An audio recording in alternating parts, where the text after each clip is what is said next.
Thank you for having me. My presentation is going to be slightly different in the sense I'm not going to be talking about a new methodology. I'm going to be talking about a new group of consumers, hopefully when the screens come up behind me.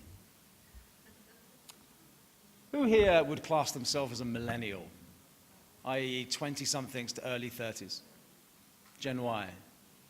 Okay, it's not that many. How about Gen X, which would be 40s? Okay, now Gen X, you're going to like this presentation because the Generation Edge, which I'm going to talk about, very similar in terms of their values and their experiences to Gen X. Millennials, you might find this a bit depressing. Sorry. Having said that, I've got no chance to present, so. Is it imminent? Any questions?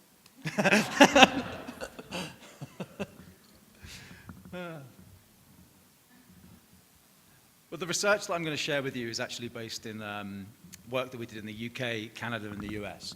Unfortunately, we didn't get down to Brazil to do it. We would love to do that next time.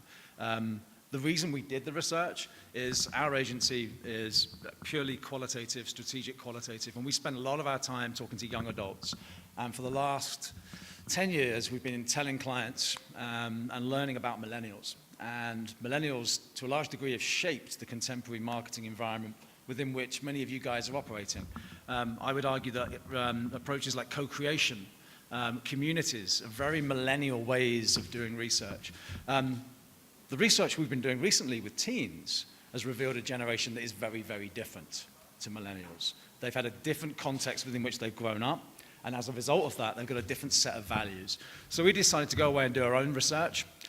This project has just been bought by, oh, hello, there we go. I thought I was going to have to do the whole thing there with someone else's deck.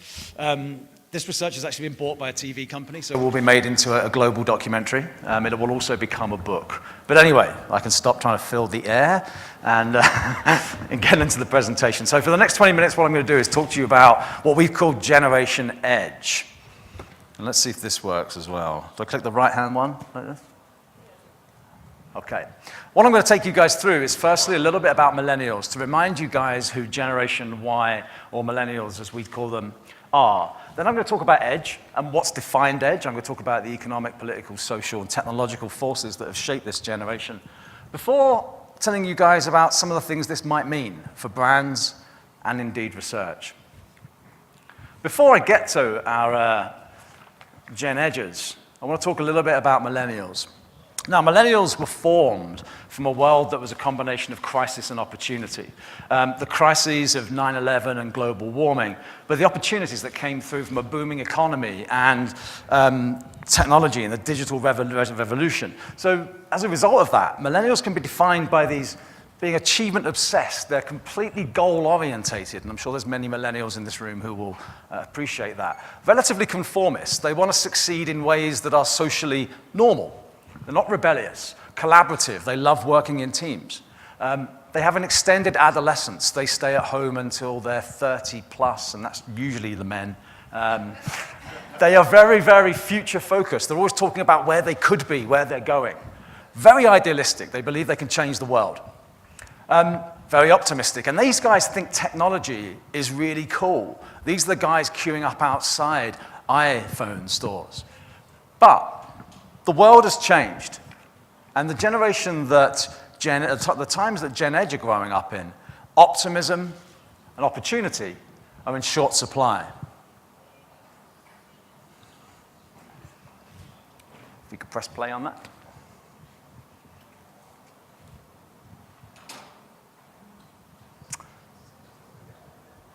Guess I've got, oh,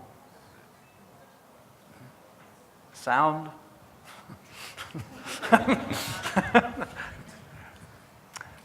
It's really good music playing at the moment. Do we have any sound on this?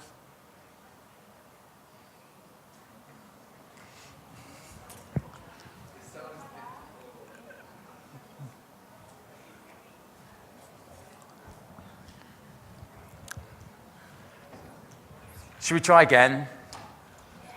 Yeah, let's try it again. I've flown all the way from Vancouver. 18 hours. We're playing the film.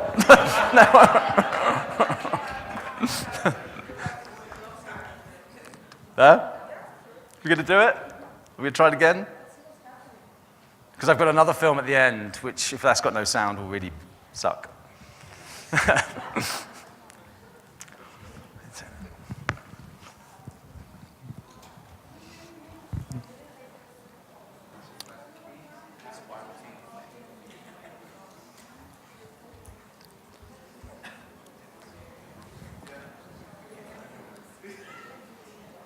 I've only got 11 minutes left.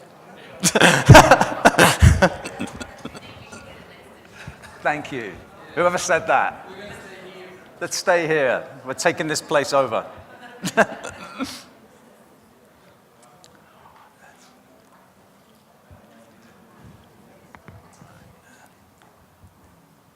I have tested these films.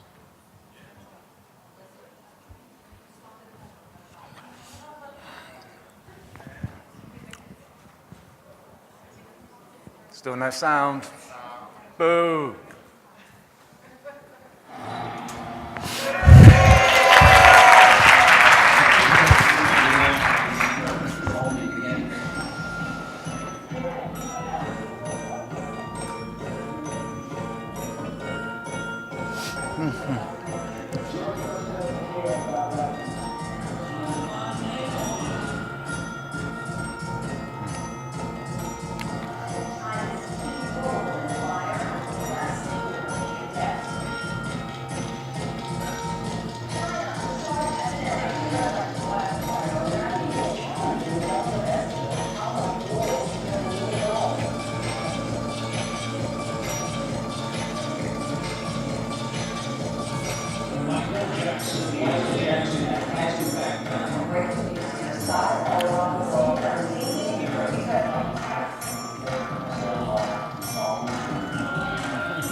Fucking depressing, isn't it? All right. So Generation Edge, born from 1995 onwards, there are roughly 75 million of them in North America. That makes them the same size as millennials, who we all know have changed the world in which they live. However, they're very, very different to millennials. That world I just showed you was devoid of optimism. And as a result of that, they're a much more resilient, resourceful, and grounded generation of young people. Let's look at some of the forces that have influenced it: the economy, society they've grown up in, the way that they were parents, politics, technology particularly. The reason we called them Gen Edge is because they've grown up in times which are on the edge of chaos, and they've needed some edge to survive. So they've got some pretty edgy values. Let's start with the economy. How much extra time do I have? Like 5 minutes? Yeah, cool. All right, awesome. The economy. Over here, this stuff up the top, which I'm pointing at, that is the time when millennials came of age. They went through their teenage years, their formative years, in a period of economic optimism. Things were good. They could achieve what they wanted to do. Their parents told them they could achieve what they wanted to do. Schools told them they could achieve what they wanted to do. Generation Edge came of age here. This is when they started to turn 16, 17, 18 and become aware of the world within which they were growing up. In Spain, unemployment amongst 18, 19-year-olds is over 50%, the same in Portugal. In the UK, they're talking about a complete lost generation. So a Gen Edger who's living in Europe or the US has only ever lived in recession-like conditions. When we looked at millennials, they used the 20s to have fun. There was much about experimentation, enjoying yourself. They could extend this adolescence. Generation Edge have had to grow up much more quickly. They've been exposed to a ton of stuff that's made them become very adult much more quickly than their millennial cousins. We also found that when we spoke to Gen Edge, they have very realistic and achievable ambitions. Millennials, and I employ lots of millennials, have quite... they're very ambitious, and they want things very, very quickly and expect to achieve things very, very quickly.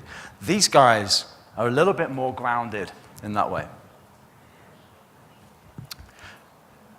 As a result of that, they're much more resourceful. These guys are not necessarily thinking about the world in traditional kinds of ways. They're thinking about, how do I get to where I want to be based on my own set of ambitions and my own road. They're telling us that the road's going to be long and tough. These guys don't necessarily think they're going to be billionaires or innovation brand managers by the time they're 22.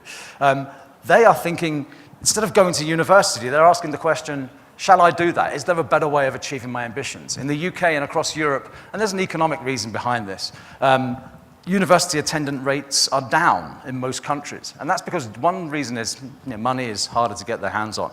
But also, Generation Edge are asking themselves, do I want to do this? Are there other ways of being happy? One teen I spoke to in the UK, he'd actually decided he no longer wanted additional education, and he found himself an alternative school focusing on the creative arts. And he did all of that without any parental help at the age of 14. Let's look at parenting. The parents of Gen Edgers are very different from the parents of boomers. So boomer parents were heavily involved in the upbringing of their children. They tend to protect them from reality and invested many of their efforts in boosting their self-esteem, telling them that they could do whatever they wanted to do, telling them they could have this wonderful future. By contrast, Gen Edge are being raised by a much more cynical, rebellious, and individual group of people, Gen X. We are not telling them that they can be whatever they want to be. We're telling them to work hard. We're giving them the tools to survive in an increasingly competitive world. So Gen X aren't telling their children they're amazing, they can do whatever they want. They're telling them to go out there, do something they love, and importantly, trust no one. What we're seeing, therefore, is a generation who are nowhere near as entitled or as demanding as millennials. We're also starting to see this real-world preparation penetrating and changing the education system. It's really interesting that Generation Edge don't need teachers in the way that previous generations needed teachers, because they can find out everything they want to find out online. They've already discovered most of the things that teachers are talking to them about before they enter the lesson. So what the education system is starting to do in the US, Canada, UK, and across Europe is focus on critical thinking and giving the emphasis on giving them the tools to understand and interpret what they're seeing and what they're experiencing. Now, this is particularly the case with online and how kids are being taught about the online world. In schools now, children are being taught about the risks of posting too much on Facebook, the risks of revealing too many things. Whereas millennials had to work this out themselves and had photos of themselves in uncompromising positions shown to them in job interviews. Generation Edge are learning this in school and being taught not to do that. They're being taught to be more private, being taught to be more skeptical. Now, one of the biggest differences between millennials and Gen Edge is that millennials trusted institutions. Why wouldn't you? The world was good. The world was booming. The world was there to help them. Gen Edge have witnessed something very, very different. So Gen Edge are the teens that watched the banks get bailed out and the Occupy movement emerge. They're the teens who learned that beef is actually cheap horse meat. They're the teens who have learned that some corporations around the world pay little or no tax in countries that are essentially bankrupt. They're the teens who watch the bankers get billions in bonuses after nearly bankrupting the world. And they're the teens who've watched their parents work harder and harder and harder for less and less. So the result of this is a generation who don't trust institutions. In fact, they openly challenge them. Now, you may have heard this story before, but a local restaurant recently learned this the hard way when they invited teens to vote on a new apple-flavored Mountain Dew variant. The winner was Diabetes. Coming in second was Gushing Grannies. Third was Granny Mist. They've appropriated and stolen that competition and subverted it. That's a very Gen Edge thing to do. So the days of expecting your consumers just to happily jump on a bandwagon and help you come up with ideas are perhaps changing. This is a generation that's embracing reform and it's embracing rebellion. It's a generation that embraces the alternative, and that's massively different to millennials. I used to talk to millennials about rebelling and being alternative and doing things differently, and they would look at me blankly and say, well, why would you do that? What is there to rebel against? There's nothing there. I'm very happy, thank you. These guys have got a lot of stuff to rebel against. Now, I work with a guy who used to be in an old Canadian punk band called SNFU, which I'm sure no one's ever heard of. But he says to me that his shows in the last 3 years, and these are very hardcore punk band, have gone from being mostly 40-year-old guys like me trying to recapture their punk youth to being now half full of teens. This says to me that this punk, edgy spirit is starting to make sense again, which I like. Finally, technology, very quickly. These guys have never known a time when technology wasn't part of their world. The oldest Gen Edger, who's now nearly 19, was 9 when Facebook was launched, and he was 13 when the iPhone emerged. They have never known a world where technology wasn't entwined in their lives. I have 2 young Gen Edgers at home, and if they were watching this now, they would come up and try and move things and be very disappointed when that wasn't touchscreen. They have very high expectations of the functionality of technology, and it's not just cool for cool's sake. I'm sure we can all remember our grandmother worshipping the phone and being really surprised when people rang and was going, oh, don't use the phone unless it's a special occasion. Generation Edge are not like that at all in any way, shape, or form. Technology just is to them, so they're much more demanding of it. In fact, many of the Gen Edgers we spoke to were less impressed with the Facebook in the virtual world, and were much more likely to talk passionately about the real world. So what's coming? Let me hear some Gen Edgers tell you in their own words, hopefully with volume.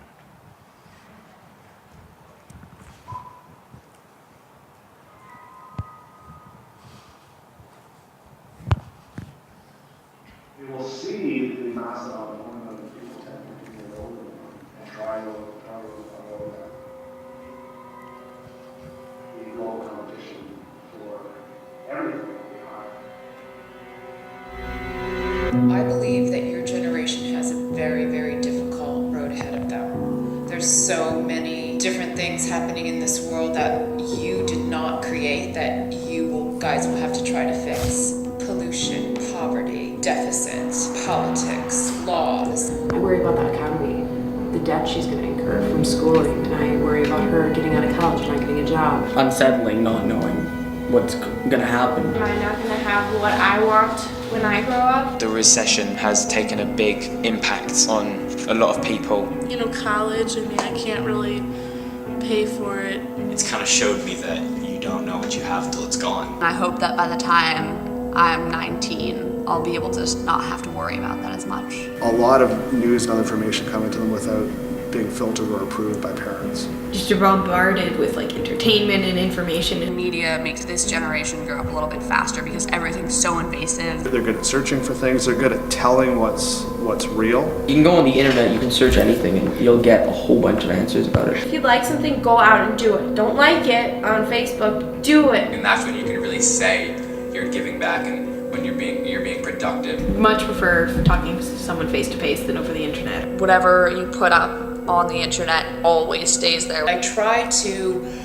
expose you to a bunch of different activities, a bunch of different viewpoints. I try to steer you into trying things different to come out of your comfort zone a little bit so you can explore yourself. And I try to be realistic, and I don't want you to think that owning a lot of things is important in life. Went to Japan 6 months after the big tsunami. There were my kids walking on the rubble beside mountains of cars. There was Antonio with his video camera narrating his perceptions as he videotaped that site. We were concerned, how much do we tell them? How much do we dwell on it? Is it going to affect them? If they rely on something outside of themselves, if they're in a situation where that outside thing is not available, then they're hooked.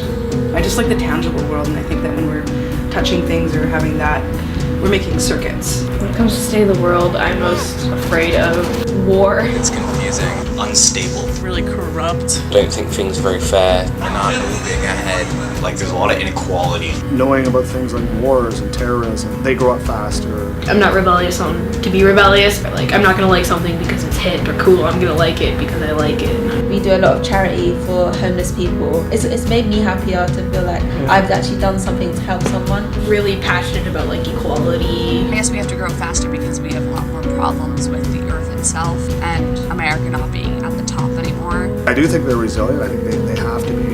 I think you have to be realistic when it comes to your future nowadays. You have to be assertive on what you want. Kids this generation are a lot more independent. Being unique I value that more than just being perfect in every way. No matter how obscure your hobby is, there will be thousands of people online and you can discuss that with. If I work hard for something and I get it, that's to me a success. I want to add to the world. I just want to be secure in who I am. If you want something bad enough, you just make it happen. I think I have a tough mind. I think I can face the challenges that are ahead of me. I know that I've had to grow up fast and that I can't rely on my mum and my dad all the time to do stuff for me. I need to do it for myself and take hold of my own life. 2 more slides, is that going to be okay? Yeah, cool. So, if you're currently managing a youth-focused brand, you need to start thinking differently about your consumers. Where millennials had a long youth experience, Generation Edge have an accelerated adulthood. Where millennials are idealistic, Gen Edge are realistic. Where millennials focused on socially accepted norms of achievement, Gen Edge are redefining what success and achievement means to them. Where millennials are focused on the future, Gen Edge are living in the now. Where millennials conformed, Gen Edge rebel. Where millennials felt entitled, Gen Edge are hardworking. Where millennials thought technology was cool, Gen Edge just think it is. And where millennials were collaborative, Gen Edge are highly individual. So what does this mean for brands? So as I said, the story of Gen Edge is still being written. This is a piece of research that we're going to be carrying on looking at for the next 2 or 3 years. But I want to leave you with 3 things to think about. This is a generation that desire the alternative. This is a fundamental shift for millennials, and already brands are starting to sort of stumble into this trend and see double-digit growth. Vans is a good example. Their brand is all about being alternative and rebelling, and they're currently showing double-digit growth, and they're kind of just learning why now, and it's because of this. This is a generation that needs to survive in a harsh world. I would be thinking about survival innovation platforms, likely to generate really interesting concepts. And finally, this is a generation that's seen some shit. Your brand is going to need some edge if you're going to cut through and grab their attention. Sorry about my films not working. Thank you very much for listening.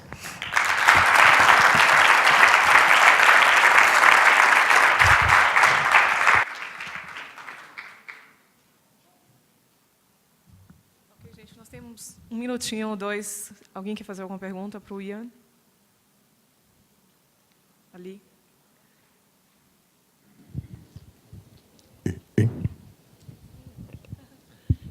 That's a lovely presentation. Thank you so much. It's not really a question. I think it's just a remark because the view that you bring to us, it's very much from developed countries, right? Yeah. And at Mondelez International, we did lots of research around the same group, but from a Brazil perspective, an emerging market.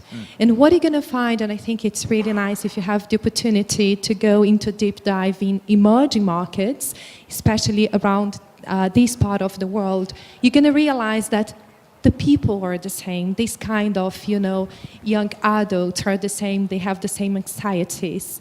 But the way that they see the world is slightly different. It's just a minor tweak.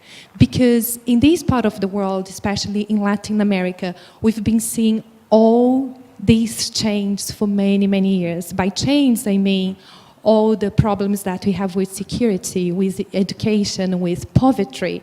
Yeah. Something which is really striking to the developed countries here, it's something that we have been living for a long, long time. Many decades. And in many ways, we have been improving over the years. And so these guys have a positive spin on the way they see the world. I mean, they have the same fundamental questions and the same anxieties, as I said before, but the way they deal with it, it's very different. So I welcome you if you want to talk to us over the break. Absolutely, and that's a really good point. I think the difference here is there's some optimism as well. Whereas that's in short supply in the US and Europe. Yeah. Thinking about that, how do you think brands are going to have to adapt so that you can be all things to all people? So if you have to be optimistic in Latin America, then a bit edgier in Europe. It's going to be difficult. It's going to be difficult to do. I mean, it depends what your platform is, obviously.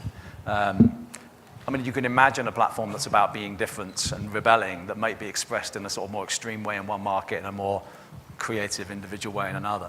But it's a good point, because this is very different to millennials in the US and the UK and Europe, and again, very different to emerging markets that are not having some of the same challenges.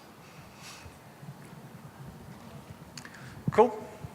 All right, I'm going back to Vancouver.